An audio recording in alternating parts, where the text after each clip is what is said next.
And for this week's update, we have a massive beta covering all of the rewards available from Desert Treasure 2. Upon logging in, you'll have all of the brand new items available in your inventory.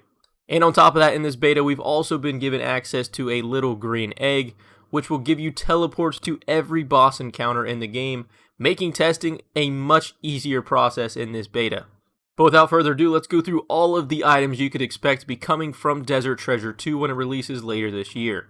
The first reward is the new Best in Slot rings, the Ring of True Blood offering 12 melee strength, the Ring of True Ice offering plus 15 magic and 2% magic damage, the Ring of True Smoke offering plus 10 and 2 range strength, and then the Ring of True Shadow offering plus 12 slash and plus 4 strength.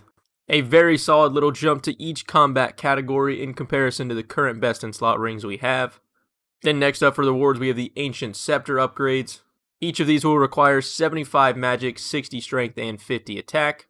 When attaching each of the new gems to the Ancient Sceptre, you'll empower that associated element by 35%, on top of a 10% buff to all of the other elements that the Ancient Sceptre already does. For the first gem, we have the Blood Ancient Sceptre, and this will allow your blood spells to heal you 34% roughly, in comparison to the 25% they currently do. And then next up we have the Ice Ancient Sceptre, and this one will just increase the time that your target is frozen, whereas the current Sceptre Barrage would last 32 ticks or 19.2 seconds, and the new one would last 43 ticks or 25.8 seconds. Which might not sound like much, but when it comes to being frozen, that is a dramatically longer time. And then we have the Smoke Ancient Sceptre, and this one will just increase your poison severity from 10 to 13 with Rush/Burst spells, and from 20 to 27 with Blitz/Barrage. And they go on to explain a little bit in detail of what poison severity actually is, but essentially these scepters will allow you to poison your target, and the initial damage that the poison does will start at a higher tick before it starts to go down. And then finally we have the Shadow Sceptre, and this will increase the amount you lower your target's attack level by, or other stats if paired with Virtus. The Rush and Burst spells will have their attack drained from 10 to 13%, and the Blitz and Barrage spells will drain the stat from 15 to 20. Then next up in the rewards, we have the Virtus Robes, and these will require 75 defense and 80 magic. When fighting the 4 post-quest bosses, you'll be able to obtain components from each of the bosses, and by combining them, you can make pieces of the coveted Virtus armor. They're yet to determine how much of each component you're going to need, but they can say that you're going to have to fight each of the bosses at least once to assemble the full set of armor. Virtus will be tradable and it will not degrade, and when worn, each piece will give a 4% increase of damage to all ancient spells. And then on top of that, when wearing all 3 pieces, you also net a little set effect. Smoke spells reduce healing by 30% when the target is poisoned. Shadow spells also drain strength, ranged, magic, and defense on top of just attack without Virtus. Blood spells can heal up to 20% over the player's max hit points. And then ice spells have a 10% additional accuracy against frozen targets. Here's a little more in-depth look at all of these stats for each piece of Virtus, and one thing I do want to mention before we move on is that the 4% damage is only applied to ancient magics, if I didn't already mention that earlier. And then for the final rewards before we get to prayers, we have the Soulreaper Axe. This axe is going to require 80 attack and 80 strength, and each of the 4 bosses fought after the quest will have a chance of dropping a specific piece that can be used to make this axe. Meaning, once again, in order to build this axe up, you will have to kill all 4 of the bosses if you want to make it yourself. The axe has an attack stat of 134 for slash with a 115 melee strength bonus and an attack rate of 5. And the special effect of this axe is that every time the player attacks, it'll deal 8 damage to you, but with each time it stacks, it'll provide you a 6% bonus gain strength level.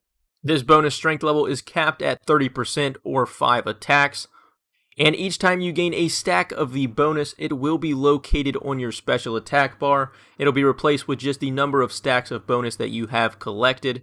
And then whenever you want, you can use this special attack and it will consume all of the stacks you currently have and deal 1 massive hit with bonus accuracy and strength per attack. And then on top of that, heal you 8 hit points that you had per stack. Hopefully that made enough sense, but essentially your special attack bar is going to be overridden, showing the number of stacks you currently have. each stack being itself the 6% bonus strength damage. And then once you have at least one or more stacks, you're able to unload your special attack bar, dealing a bonus 6% accuracy and strength bonus for each of the stacks you do have. And now for the final part of the beta, and probably the most important, we have the new Ruinous Prayer book.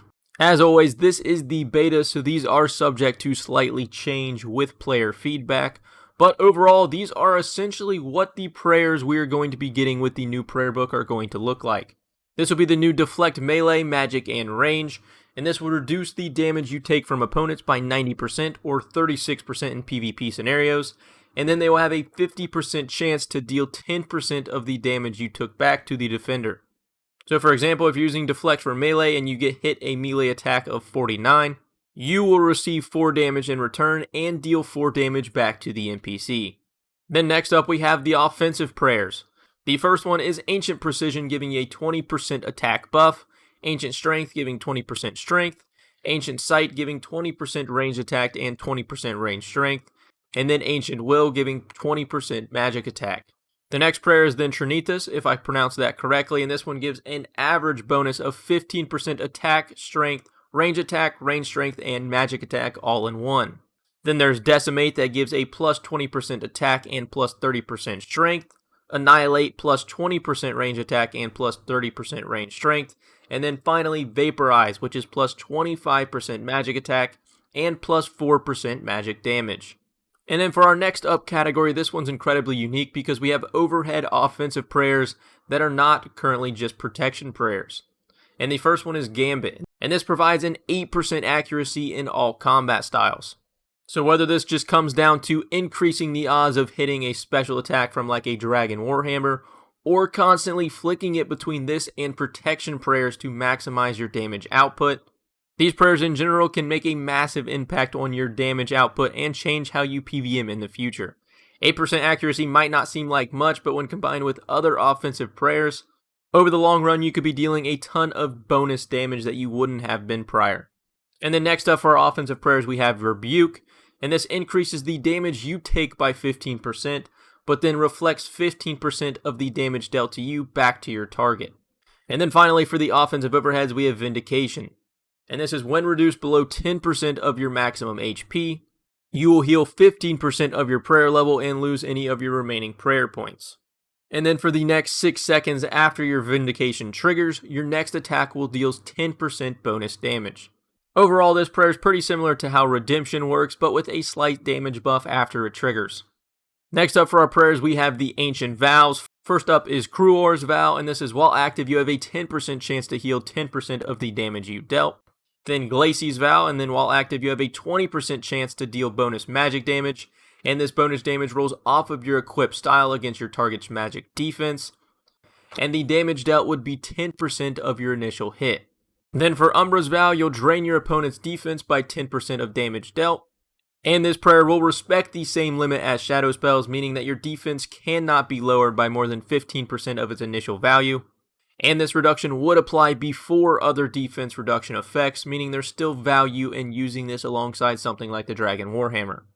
And then finally we have Fumus's Vow, and this attacks will consume 10% of your poison severity to deal the same amount as bonus poison damage to an enemy. And this one's a little more confusing in comparison to the others, but overall what this prayer will do is it will remove your poison faster while also converting the damage that you were taking into additional damage output. And then finally we have the utility prayers. First up is Ruinous Grace, and while active this prayer will drain your prayer points instead of your run energy, and this drain rate will be modified by your prayer bonus and does not take into account effects like staminas. Then we have Ruinous Smite, and when active this will reduce both yours and the opponent's prayer points by 33% of the damage dealt.